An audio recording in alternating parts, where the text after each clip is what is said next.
Every play so big at this stage of this ball game, every flexing of every muscle, every thought that goes through any player's mind on the floor. The game on the line, the score time. Always tough at the line under pressure. I sense a little anxiety, a little tightness here. 3.7 ticks and the clock to go. A title's at stake. When the game is tight and it's knotted up, I know at the end of the game I'm going to take over. It is a constant presence, intense and unrelenting, holding each player in its grip. In the NBA, there is no escape from the pressure.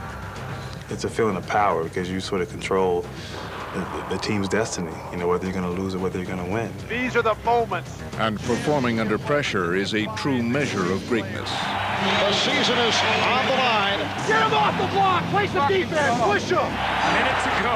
Elimination game. In these critical moments, games, seasons, and careers are often defined. Now they find themselves in desperate straits. You guys squeeze on it. You get a stop and a score. Stop, score. We're going to have to see if they can respond. Players face their ultimate test when time is running short and the pressure is running high. It's win or the season endeth on the spot. All right, here we go. Playing for a last shot. The game on the line, the score time. You can feel the drama and the pressure. Even if I miss that last shot, I want to take it. 6, 5, 4. You know, that separates the men from the boys. 3, 2, 1. They did 1 second left. They did.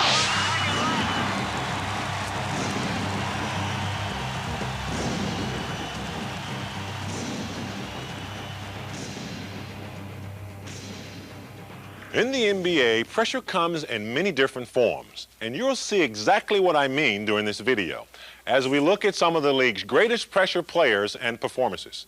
Now, playing under pressure is something I became familiar with during my career with the Lakers. For example, the game in 1988 when I had my first triple-double. What a memory. Now, fortunately, it came at the best possible time, Game 7 of the finals when we beat the Detroit Pistons for the NBA championship. Now, some people even started calling me Big Game James. Now, the problem with a nickname like that is having to live up to it. But the NBA has had many other big game players, players who were at their best when the pressure was on. 7, 6, 5. DeBusschere shoots. Hits with 3 seconds to go. 2 seconds. 1 second. West throws it up. He makes it. West threw it up and makes it. The ball game is tied. Jerry West made it from the other side of the midcourt stripe. Whenever you're the leader, you take all the brunt of the responsibility. We're not shooting until the final second. If I make it, we win. If I miss it, we're going into overtime. I ain't giving them a chance to shoot it again. From a mental standpoint, it's an all or nothing proposition for that individual. There was no doubt in my mind that if I got the ball at the end of the game, I was going to make it. Here's Isaiah. Let's see what we got. All the way up. Go!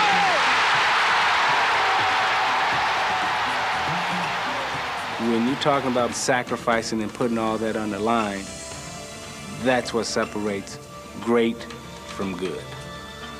That's a responsibility that you place upon yourself. And when you've done it before, people expect it. 8 seconds. 6, 5, 4, 3, 2. It's over! I came to a point in my life where I really had great confidence. I thought it was easier to score late in the game than it was early in the game. Well, for me, it was strictly a thing of whether or not I was being played one-on-one. I knew I could get into the lane somehow and get a good shot off. What a basketball game we've had. Oscar Robertson throws to Kareem. 7 seconds. Tinkle. Kareem with a big pressure shot. That was my job. I think I was particularly well suited to do it. You know, there's 40,000 eyes on Larry Bird because they knew he was going to get the ball. And we knew it, our opponents knew it, now it's just up to them to stop it. 2-point Maverick lead. Bird's the man they want to have it. Yes, indeed. Bird for three. Yes! Larry Bird for three with 4 seconds to go. Celtics lead it by 1. What can you say about Larry Bird? Not only you, not only your teammates, not only the opponents, and not only the fans know that if the game is on the line, everyone knows where the ball is going to end up. Harper's on Miller. McKee gets it in the middle for the win. Unbelievable! Reggie hits the three with 7/10 of a second to go. If I was called upon to take the last shot, I never put pressure on myself. Here come the Celtics. 3 seconds. Hondo off the glass. He's got it with a second. John Havlicek. But making clutch shots is only one way of performing under pressure. Bill Russell did it with defense that was dominating and also intimidating. One thing that you want to do to your opponents is to make them think, make them know they can't win. I tried to put the pressure on them before the game started. They know that they're going to lose.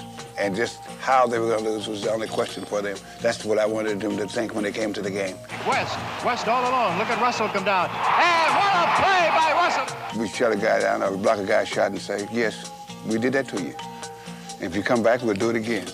If you come back again, we'll do it another time. So you'll have to try something else to do. That won't work. By having that type of mentality, it sometimes allows you to produce those miracle finishes. Greer's putting the ball on a play. He gets it out deep, and Havlicek steals it over the stand zone. Havlicek stole the ball. It's all over. Johnny Havlicek stole the ball. Some people have the ability to get the job done a little better than others, and I think a lot of it has to be accomplished through the physical talent that you have, the mental aspect, and maybe there's divine intervention at times, too. And now there's a steal by Bird. Underneath the DJ, lays it in.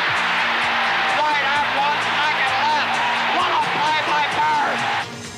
Bird's dramatic play was just his latest miracle in a career that first captured national attention in 1979. It was the most celebrated matchup in college basketball history. Michigan State and their star, Magic Johnson, would defeat Larry Bird and Indiana State for the 1979 NCAA title. I don't know if two guys have ever arrived on the scene at the same time in any sport, anywhere that you can think of, who were so much the same. One of them with the Lakers. Straight down the middle. Still going, still going. And one of them with the Celtics. Look at that pass. Oh, what a show. I mean, that was perfect. That's central casting. I really didn't care what anyone else did. I always checked to see what Magic was doing because I knew he was a special player, and I was always trying to keep up with the things that he done.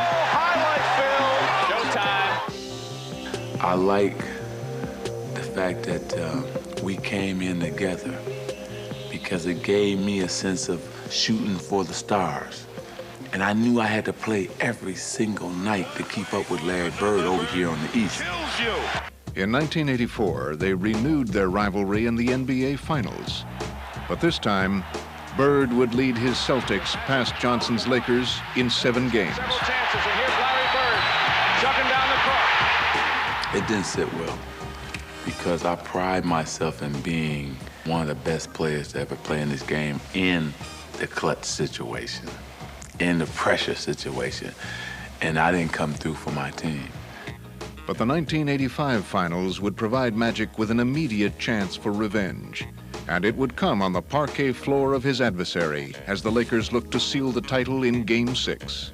This man, Magic Johnson, played this season with a mission for the Lakers, and it's about to pay off. Magic had won the latest round as the Lakers became the first team ever to eliminate Boston on their home court.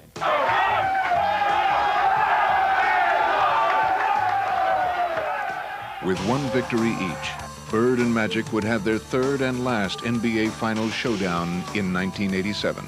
I don't think you ever get anywhere in life unless you develop an adversary. And you want to have an adversary, an opponent that's going to motivate you, that's going to bring out the best in you. When we caught them in '87, we knew they were hurt, but they still had Larry Bird. I didn't fear anybody, but I feared Larry because I knew that he could win. The Celtics have a 2-on-1. Despite Magic's concerns, the Lakers seemed to have the title well in hand when Johnson rallied his team to 2 easy victories in Los Angeles. Magic gets an easy basket. But as the scene shifted to Boston Garden for Game 3, Bird would look to shift the momentum, leading the Celtics to victory and putting them back in the series. And in the pivotal 4th game, Bird would try to deliver his trademark heroics one more time as he fought desperately to keep the Celtics in the game. With time running out, he would give Boston the slimmest of leads. Larry Bird with a big 3-point bomb. They up 1. Coach Riley called to play for Kareem. And I got it, and Kevin McHale basically switched out. I knew exactly what he was going to do. I mean, every time I think about that and see the game in my mind, he drove the middle and went up for the hook shot with hardly no time on the clock. 5 seconds to go. Magic with a hook shot. Scores with 2. And the Celtics trail by 1. I've always dreamed of beating the Celtics with a shot. That moment in Game 4 probably was the most special moment for me and the greatest shot that I've ever taken. It was almost over. I mean, we had one last shot. We had 1 second on the clock, and I got enough room to get it off, and I thought it was in. Bird fires it. And the Lakers have won. It was not only the end of the series, it turned out to be the closing chapter in one of the NBA's classic rivalries. I knew then that we would never play again for the championship. I knew then that this was it for the greatest basketball that's ever been played in the NBA. In their head-to-head matchups, Bird and Magic had pushed each other to new heights and shown why they were 2 of the game's top pressure performers. They played not just to focus the spotlight on them, but to raise the level of the game. I think they both understood that, valued it, and pursued it their entire careers, and they could not have gotten it to the level that each did without the other. By the time he retired, Magic had led the Lakers to 5 NBA titles, leaving behind a legacy of winning and also of showmanship. He had left large shoes for anyone to fill, especially an 18-year-old fresh out of high school. Yet Kobe Bryant was immediately thrust into a starring role, and he would prove that when it came to showmanship, he was a fitting follow-up act to Magic. Here's a steal. There we go. Here comes Kobe. Slam. Bryant takes his drive down the lane. A spectacular move by Bryant. Bryant, look at that move. And that's for the highlight reel. Kobe had received his basketball education at a young age from his father, Joe, who played 8 NBA seasons. And he learned his lessons well, becoming a high school sensation in Pennsylvania. As he considered a jump to the NBA, Kobe once again turned to his father for advice. He always told me if I had a dream, go out there and get it. And when it came down to make the decision whether to go college, go pro, just go with your gut feeling. When he made this decision, we couldn't have been more happy for him, but we knew he's going to play with the big boys, and it's a little different. And we told him that. I said, these guys, you know, all these guys as big as your dad. And Kobe would have little time to make the adjustment. Joining the Lakers in 1996, he instantly became a focal point of the team. A coming-out party for the high school kid. Bryant would not only prove he was ready for the NBA, he would even draw comparisons to some of the game's greatest players. Well, that doesn't remind you of Michael Jordan. What does? It was a great game. I mean, I was really looking forward to that game, just to come out and accept the challenge of going up against one of the greatest players of all time in Jordan and, you know, stepping up to the plate. But in the 1997 playoffs, the young rookie would get his first taste of postseason pressure. Facing elimination in Game 5 against the Utah Jazz, Kobe took the fate of the Lakers into his own hands. Bryant for three. It's short again. Air ball. Air ball. The young rookie. 3 times. He shot air balls. Here at pressure. You gotta put it behind you. Those are one of those things where there's a fine line because it can make you or it can break you. And I like to turn every negative thing into a positive. Though Bryant had missed the big shots, the fact he was even willing to take them had earned him respect. He had shown he was prepared to assume the burden of his team's success or failure. This kid is going to be something. Simply because of Kobe's excitement and I think his personality, it certainly raises a bar of everyone's expectation. As he continues to develop into one of the game's brightest stars, the spotlight on Kobe will only grow more intense, and clearly, he is ready for it. I understand what got me to this point, and that's hard work and playing a lot of basketball and loving what I do. So that's what I'm going to continue to do. So I'm not going to let it overwhelm me. I'm just going to continue to set goals, and whatever happens, happens. Kobe has tried to pick up where we left off back in the 80s and has shown he can handle the pressure of being a Lakers star. But there's another kind of pressure in the NBA, the kind when a player has the ball and the game right in his hands. I'm talking about the free throw. Now, after practicing it thousands of times, it should be routine, but it never really is, especially in a tight game. Everyone is watching you, the other team is trying to distract you, and in the end, it comes down to just you, the ball, and the rim. Oh, and don't forget the pressure.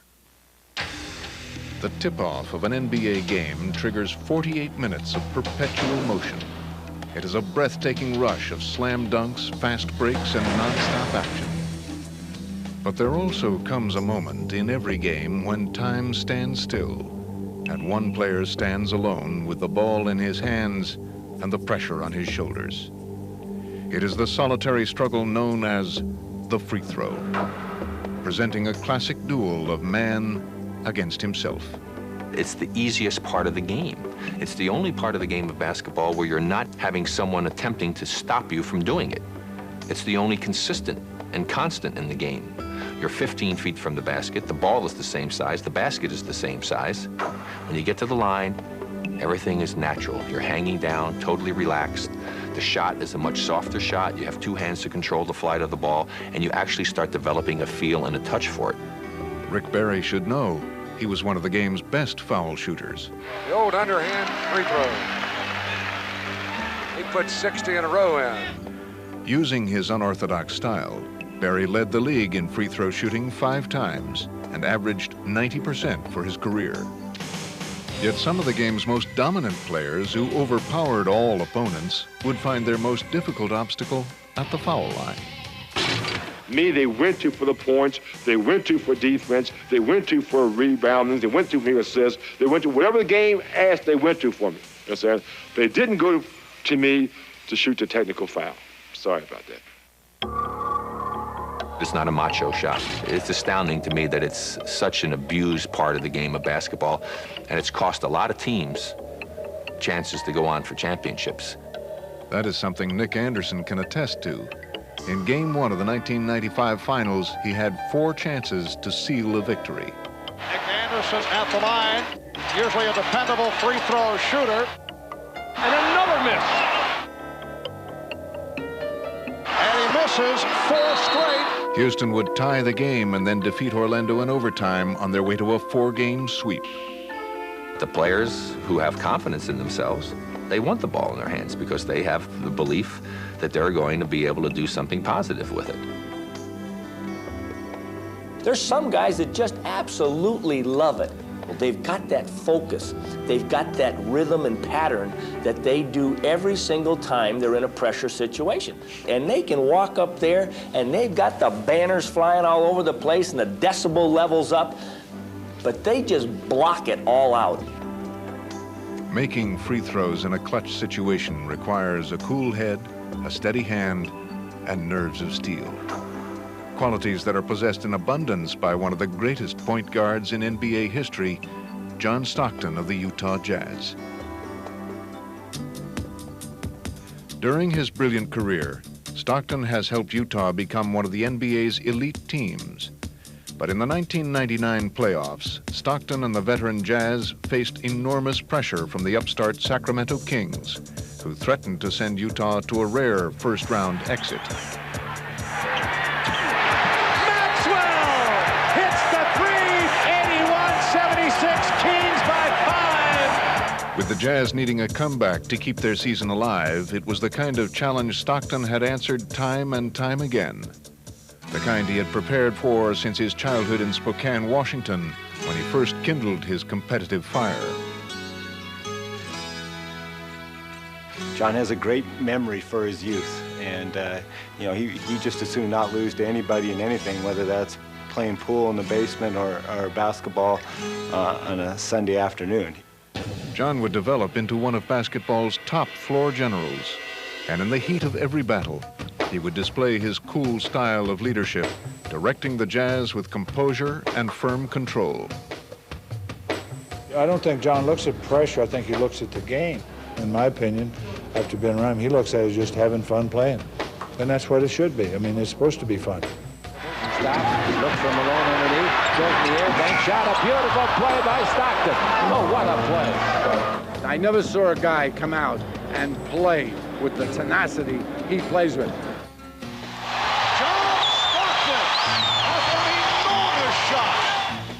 He would have been a great jet pilot in World War II. John Stockton, unbelievable, carry the Jazz on his 6'3".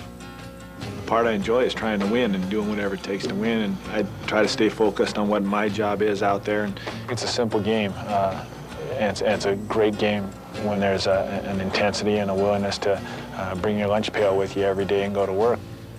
Stockton has earned a place in history as the NBA's all-time leader in assists and steals. But he has also been defined by his poise under pressure, never more important than during the postseason. Every game seems to mean everything, and you go home and it stays on your mind, and people talk about the pressure increasing, but I think it's not a pressure where you're feeling nervous. It's more of a pressure where you can't wait for the next one. One of his most crucial challenges came late in Game 6 in the 1997 Western Conference Finals against Houston. Stockton, 3-on-2, keeps it, tie game. Leading a Jazz comeback, Stockton would score 13 points in the last 3 minutes, none more dramatic than the game's final basket. Stockton, open three, good! John Stockton sends the Utah Jazz to the NBA Finals. He's just awesome. In a crucial situation, John Stockton made the plays to get the Jazz to the finals. Plain and simple. The Jazz would make 2 straight finals appearances against the Chicago Bulls.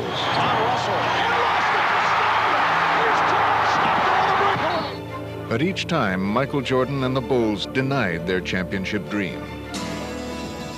1999 would bring a new test as the Jazz trailed the Kings 2-1. After 15 NBA seasons, Stockton would try to prove that time and younger rivals had not yet caught up with him. John Stockton, 37 years old. Could this be the last hurrah for this great Utah? Facing elimination before a raucous Sacramento crowd, the veteran floor leader calmly rallied his team. Stockton to Malone. Gets it. Vintage. Stockton. But Utah still trailed by 1 until the oldest player on the court took charge once again in the final seconds. Should have stayed with him. Should have stayed with him, Bob. 90-89 with 0.7 of a second. What a game, John Stockton. He kept his composure and stepped up. I don't know if it was pressure. I don't even know if that word exists around John Stockton. With Stockton leading them to victory in Game 4, the Jazz went on to defeat Sacramento in the 5th and deciding game. Still, the Kings had established themselves as a team on the rise.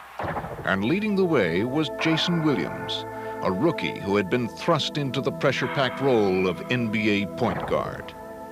Jason's his first time through it. You know, he's the point guard, and you know, a lot of times down at the end of the game, the point guard's got to kind of run the show. You know, and so he's just learning. He's learning on the job.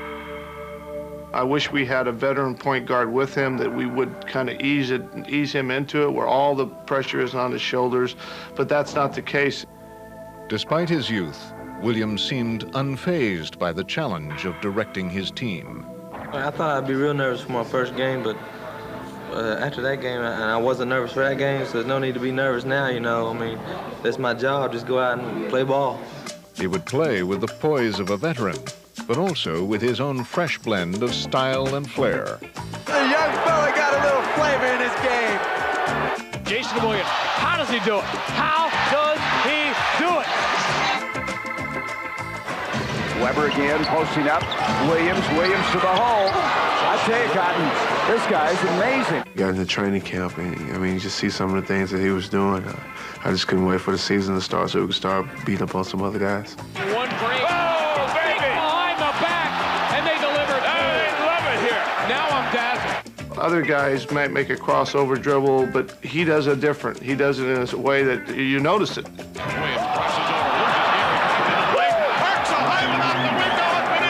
Jason Williams, 3-on-1. Jason, wrap around, off his hip, goes to the glass and scores against Detlef Schrempf. Oh my goodness, that was vintage Pistol Pete Maravich in the form of Jason Williams. It feels good, you know, to be compared to such great players like Pistol Pete, but, you know, I just try to go out and play my game and do whatever I can to help my team win. And Williams would now try to harness his electrifying talent to help turn the long, struggling Kings into a winning team. I'm the type of person to rather have 15 assists than 50 points. Jason, oh, what a pass! Are you kidding me? He's a great leader on the floor. He can score, he can pass, he can do with the ball whatever he wants to do. I tell you, this kid Jason Williams is the new kid on the block, but he plays like he's been around for a while.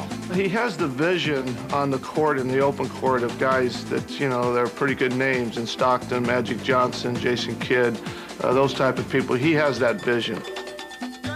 Ignited by their young floor leader, Sacramento unleashed an explosive and exciting attack and became the highest scoring team in the NBA. This is a young team growing up right in front of our eyes. And as the season wore on, Williams' maturity would only continue to grow. He led the Kings to their first winning season in 16 years and just their second playoff berth of the 90s. This Sacramento Kings franchise has been the biggest surprise in the NBA this year. As the Kings look to build on their success, much of the responsibility will rest with Jason Williams, and few would doubt that he can handle it. I love his attitude, the humility he has about him. He's a competitor. He wants to beat the best. Williams is part of a cast of young stars who face the pressure of leading the NBA into the new millennium. And they are prepared to take on the responsibility of carrying their teams on their shoulders. Go-to guy, huh? Think I like that. But while they may be young, it doesn't mean they have not been tested. I grew up playing in pressure all the time because you knew everybody wanted to see you play because you were the young kid playing against the older kids and you were doing good, whereas you have regular 8-year-olds that just want to run around and play tag. So pressure was always a part of my life. Marbury, the explosion to the rim. He is simply taking over like Michael Jordan takes over at times. They understand that they will be constantly compared to the game's legends. You try to avoid the pressure or the comparisons, but you know, I guess there is some there. And to expect me to play at that level, to be as good as they are every night, in some ways it's not fair. In some ways it's a lot of pressure, but you know, hopefully someday I can get to that point and also win a championship or championships like they did. I can't be Michael, you know, I can't be Magic, I can't be Bird, I can't be those guys, but I can be Allen Iverson to the best of my ability. The emergence of Allen Iverson as a bona fide superstar continues. Picking up the torch from their predecessors, they are ready to make their own mark on the game. I always consider myself as a leader, And I never had a problem with standing up in front of a crowd and leading my team into victory. John Wallace turns, fade away off the glass. Oh my goodness, he's taken over! But they also realize that in the game of basketball, individual brilliance is only half the battle. Hey, let's go inside the B. He ain't touching it. Okay. Making people better, putting people on, making their games go to a level that they never knew that their game could go to. That's what it's all about. Oh, baby! What vision by Stephon Marbury! Even as they lift the play of their teammates, it will still be up to these young leaders to take charge with the game on the line. At the end of the game, you know who won the ball and who don't want the ball. I mean, I'm running to the ball, you know what I'm saying? I'm like, I gotta get it. I know I'm gonna make it. They go to Marbury. Here we go. In the air, Steph. There you go! Oh, baby! That's why you have players like Stephon Marbury on your team. I feel as if when I'm out there on the court that I can do whatever I want to do. Whoever I'm going against is not going to stop me. The only person who can stop me is myself. They get it to Hill. Hill fires it as hard as it goes. It goes! It's Grant Hill time. Down the stretch. Come on. I want the weight on my shoulders. I don't feel like it's that much pressure. Even if I turn over the ball with 10 seconds left, I want to have the ball in my hand. And the Sixers looking to Allen Iverson to make it happen. Iverson for three. Yeah! Oh, he banked it in! They love this young guy. And as they enter the future, this new generation of stars will look to carve out their own place in history by meeting the game's ultimate challenge of leading their team to a championship. It's a journey, and that's how you gotta look at it. This is just another challenge, another hurdle.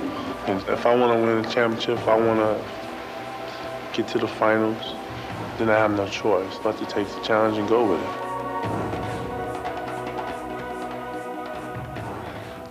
Now, those players will be under a lot of scrutiny as they lead the NBA into the future. But few young stars have faced as much pressure as Allen Houston. When the Knicks signed him in 1996, he was seen as the missing link to a championship. He also had to deal with the New York spotlight and the expectations of the fans and the media. And believe me, in New York, that's a lot of pressure. But things would get even more intense for Allen during the 1999 playoffs. That's when he faced his greatest challenge on the NBA's biggest stage. The New York Knicks entered 1999 with the highest of hopes. With new addition Latrell Sprewell joining Allen Houston and Patrick Ewing, New York was poised for a championship run. But the Knicks struggled as the season began, their title dream appearing more elusive than ever. It's this kind of out-of-control basketball that has doomed the Knicks time and time again this year. And even when a victory seemed within reach, it often seemed to slip from their grasp. We realized we lost about 9, 10 real close games that could have went our way. It just didn't. The ball didn't bounce our way. Johnson turning, kicks it out. Sprewell at the buzzer, won't go. And the Knicks a bad loss tonight. To know that you're right there at the end and you have a game right in the palm of your hands and you let it slip away is obviously frustrating, especially when you do it over and over again. Final seconds. Knicks down by 1. Houston, pass to Ewing. Ewing baseline. Won't go, and the game is over. To make matters worse, the Knicks would lose 2 of their main offensive weapons to injuries for extended periods of time. In need of scoring and leadership, they turned to Allen Houston. Spree and Patrick went out, and I really had to step up. And I think people looked at me more as a leader. He's going to try to carry this team on his shoulders, and he can do it. There are different kind of leaders, of course. I'm the kind of leader that just says things when they need to be said, and just try to lead by example. Houston, got it! Allen Houston has taken over this game. Embracing his new role as leader, Houston would take it upon himself to put the Knicks back on track and steer them toward the playoffs. He's definitely an explosive leader out there. Usually when you see Al fired up, pumping his fist up, that means, his game is on and we should follow. 7 on the shot clock. Childs to Johnson. He's triple teamed. Out to Houston. Three-pointer. Bang!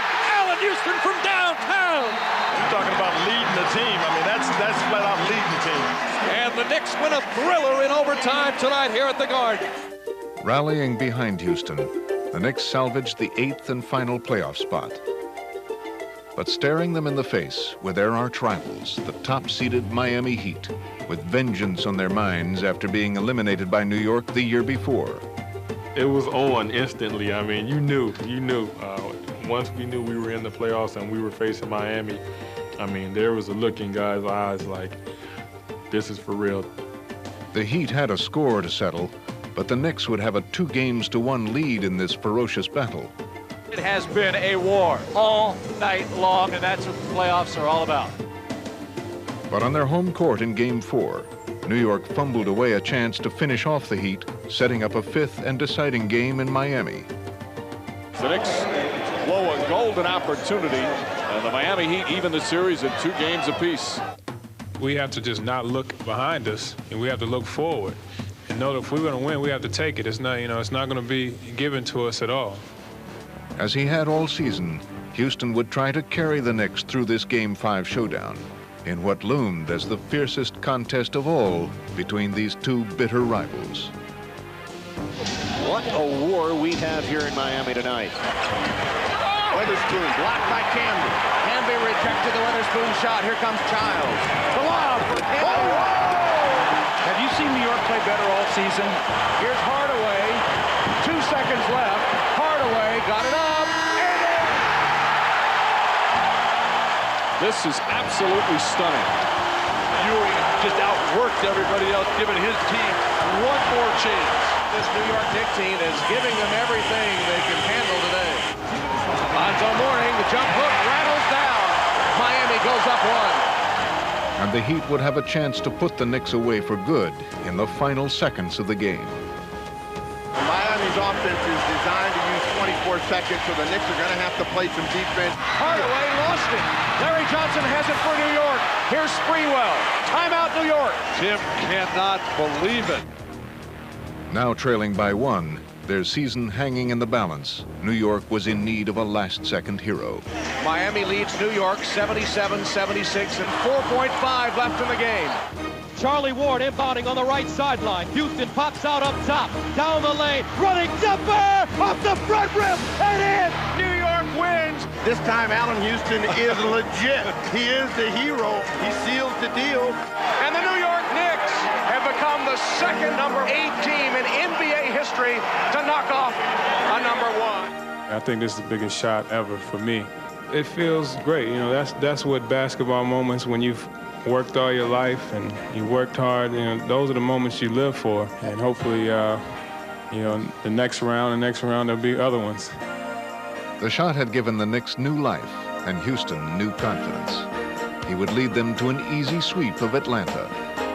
And with a stunning victory over Indiana in the Eastern Conference Finals, Houston had arrived as a full-fledged star. And dreams do come true. And the New York Knicks are going to San Antonio to the NBA Finals. In advancing to the finals, New York would meet the San Antonio Spurs, a team that had faced their own share of pressure that had been building for the past decade. In 1989, a heralded college superstar named David Robinson joined the Spurs. Hailed as the savior of the franchise, Robinson would make an instant and dramatic impact. Johnson's got it. Into the lane. Over to Robinson. Oh, my! Two-handed sledgehammer jam for David Robinson. Robinson, along with fellow rookie Sean Elliott, led the Spurs to 35 more victories than the year before and the Western Conference semifinals. Whenever you have a guy like David Robinson and the impact that he has on the game, automatically you're going to think, hey, in the next couple of years we're going to win a championship. But in the seasons to come, the Spurs would have trouble living up to those lofty expectations. For San Antonio, it has to be the ultimate letdown again. This is a team that has really underachieved when it's gotten to postseason. People just thought it was going to be a natural progression for us to go ahead and win this thing. And I think maybe that talk started too early, put a lot of pressure on us. Year after year, Elliott, Robinson, and Avery Johnson would see impressive regular seasons washed away by playoff failures. Robinson is saying, what must I do? was always David's fault, or David didn't compete, or David was soft. In reality, all it meant was that the team wasn't good enough. In 1997, with Robinson injured, the Spurs hit rock bottom, winning just 20 games. But a decade after drafting David, the team chose another 7-foot superstar named Tim Duncan. And as they blended their talents, the two big men would lead a San Antonio resurgence. In 1999, the team rolled to the league's best regular season record. Johnson, Robinson, gives it up to Ellie for the win! But their return to the NBA's elite would also bring renewed pressure on the Spurs as they tried to erase their history of playoff disappointment. Just having the best record in the regular season, that doesn't mean anything. You know, it just means that, you know, you've played pretty well up to that point, but you still got to prove yourself in a whole different pressure situation. And they would be tested right away as the young Minnesota Timberwolves rose up to defeat the Spurs in San Antonio, tying their first-round series at 1. I think that there was a little bit of nervousness there, like, what are we doing here? Are we doing this thing again? But this Spurs team showed signs they just might be different, beating the Wolves in 4 games and then sweeping the Lakers. In the Western Conference Finals, they would meet the Portland Trail Blazers, who had the league's best home record. The Blazers wanted a split in San Antonio, and with an 18-point lead in Game 2, they seemed well on their way to achieving it. Now to Kersey off the dive. He's smothered by Walt Williams. If this was a different Spurs team, now would be the perfect time to show it. And they began to claw their way back. Sean Elliott with daylight. And knows what to do with it. A 17-2 run by the Spurs. This team is so resilient down the stretch, and we just never give up. You know, we feel when the game is close, the last 3 minutes of the game, we feel we're going to win every game. San Antonio still trailed by 2 points in the game's closing seconds. Sean Elliott had seen too many playoff games end in bitter defeats. Now, he would try to write a new ending. Ellie will throw it in. Into Sean Elliott. He fires the 3. Oh, San Antonio takes the lead. San Antonio's only lead is the final score. I'm pretty sure that they thought they had this game in the bag. So for us to be able to come back and win, it's got to break their back a little bit. And it did just that.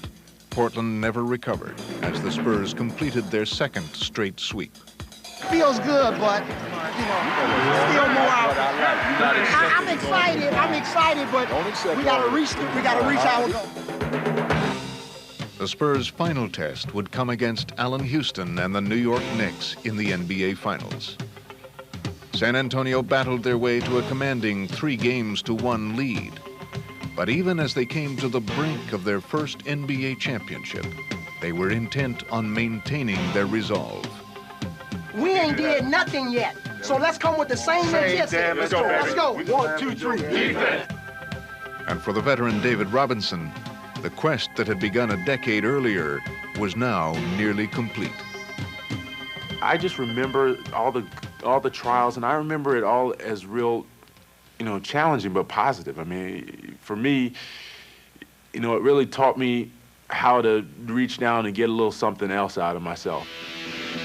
But the last step to the title would prove to be one of the toughest against an inspired Knick team intent on pushing the series to a 6th game. As I look across the floor at the Spurs, there's concern on those faces. With the Spurs confronting yet another challenge, their young superstar Tim Duncan would take over, hitting shot after tough shot. But New York still held a late 1-point lead.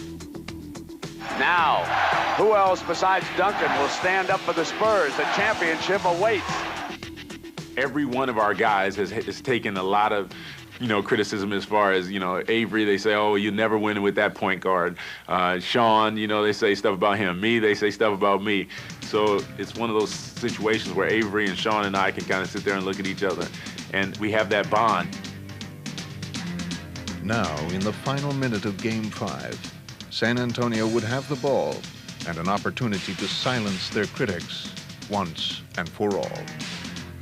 Here comes Avery Johnson. A title's at stake. Spurs are closing in. They want Duncan. Got it on the entry pass. Double team. Elliott on top. Elliott bluffs, drives, kicks. Avery Johnson for the lead, yes! Avery Johnson drills it from the baseline, and the Spurs have regained the lead. The Knicks had one last chance, but the Spurs had come too far to let the championship slip from their grasp. The San Antonio Spurs win their first ever NBA championship. Failure is not always failure. Failure can be success. Failure can prepare you for success. It's all about the team. The team needed me to hit that shot, and they was dependent on me. The real satisfaction I get out of this is watching David and Sean and Avery smile and enjoy after having been together so many years and things finally work out for them. No player has delivered under pressure more often than Michael Jordan. In leading the Chicago Bulls to 6 NBA titles, he was at his best when the stakes were highest, combining his dazzling talent with a tireless work ethic. He'll work himself into a lather, like a racehorse. He'd be going out there harder and harder when things got more and more difficult. And in crucial moments, opponents felt the full measure of Jordan's competitive drive and fierce will to win. You're going to have to cut Michael Jordan's heart out to beat him. But perhaps his greatest test came in Game 5 of the 1997 Finals against Utah, when he had more to overcome than just the Jazz. Now the big story here tonight concerning Michael Jordan's physical conditions. He is suffering from flu-like symptoms. His status is uncertain. The bad news for the Bulls, the stomach virus that has hit Michael Jordan, and you wonder just how much, how long, and how hard he'll be able to go. I don't know if Michael can carry the Bulls on the road against the Jazz. This is the finals, and this team is for real, and he needs help. And unless he gets it, I don't believe they're going to win Game 5. With the series tied at 2, Karl Malone and the Jazz were fueled by their frenzied crowd. Yet a weakened Jordan still kept the Bulls close. MJ against Russell to the free throw line. Hangs in the air, jumper good. Tough shot. Nothing but net for Michael. After Utah stormed to an early 16-point lead, Jordan would valiantly bring his team back.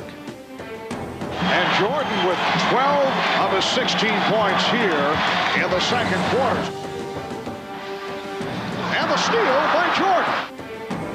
Behind the back on Russell, he turned it around and finished to Pippen. Pulled by Jordan. What a play by Michael Jordan. But with their leader ailing and exhausted, the question remained whether the Bulls could stay within range. And before halftime, the Jazz would provide an ominous answer. Russell's open up, Bushler. Slam! Oh! A big-time slam. Utah will take a lead in intermission. We talked about that uphill fight, especially in front of a crowd like this and a team as good as Utah. With little left to draw upon but will, Jordan would continue to lead the Bulls in the second half. MJ, Michael for three. Come on! Yes, sir! MJ and Trey. This fourth quarter is going to be a war. Michael, a drive through traffic, scoops a shot up and scores. Tough shot. Jordan is absolutely exhausted and worn out. And Michael is dead on his feet. Exhausted. In a performance that grew more remarkable by the minute, Jordan would summon the strength for one final push in the fourth quarter. Michael Jordan, incredible.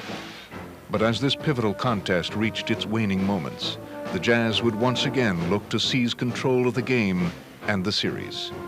Picked up by Hornacek, no whistle, shot clock, 2. Stockton, 3, yes, for the lead. Another huge 3 by Stockton. Sweat just pouring off Michael Jordan. No time to rest now. MJ, this will be the guttiest performance maybe all time. And all eyes. With the score tied in the final minute, it would be Jordan who delivered the crushing blow. Wants to go on Hornacek. Demanded the ball. Back Michael. Open 3. Yes! They lead it. 38 points for the Kings. Stuck a dagger in him with a 3. Yes! In the face of pressure and adversity, Michael Jordan had written an unforgettable chapter in finals history. He had carried the Bulls to the victory that propelled them to their 5th NBA title. Classic performance by the blue-ridden Michael Jordan. That he gave us today was unbelievable. You know, as his teammates, we really appreciate the way that he steps up and shows his leadership for our ball club. I didn't want to give up. You know, no matter how sick I was, or how tired I was, or how, low on energy I was, I felt the obligation, to my team, to the city of Chicago, to go out and give that extra effort. That was one of Michael's top pressure performances. But there's another one that will always stand out in my mind. The shot in 1982 that won the national championship for us when we were teammates at the University of North Carolina. Now, his clutch play is one of the things that's made him a legend. Michael not only responded to the pressure, he welcomed it. And that's the trademark of great NBA players. They rise to the challenges, deliver in key moments, and live up to the highest expectations. They exemplify just what it means to perform under pressure. DJ to make the inbounds pass. They're double teaming Bird. Larry, fake, fall away. Hits it! All right! Tie game with 8 seconds left. The Bulls get it in play to Michael Jordan. No timeout. Michael into the front court. Left corner shot by Jordan. Goal! Oscar has Collins on him. 3 seconds left on the 24-second clock. Collins on the floor. What a play by Dave Collins. Battle into overtime. Albert King. Barkley for 3! Oh, no! What the Suns are going to do. Nope, they stay back. Off it comes to Chapman, almost overthrown. Chapman, long shot up. Oh! 1.9 left in regulation. Chapman hit it. This is reaction time. You got to get it, you got to put it up. If you don't get a shot away, they'll talk about it the rest of your life. Magic fires for 3. Got it at the buzzer! Magic hit a 3-point aim. The Lakers win. Up. No good. Rebound, Day. Day with 5 seconds into the front court, goes to Malone into the corner. Malone throws up a brick left side. Good! Oh my goodness, what a shot! Maloney pressured by Stockton. Left side is Drexler, 3 seconds. Drexler outside. Malone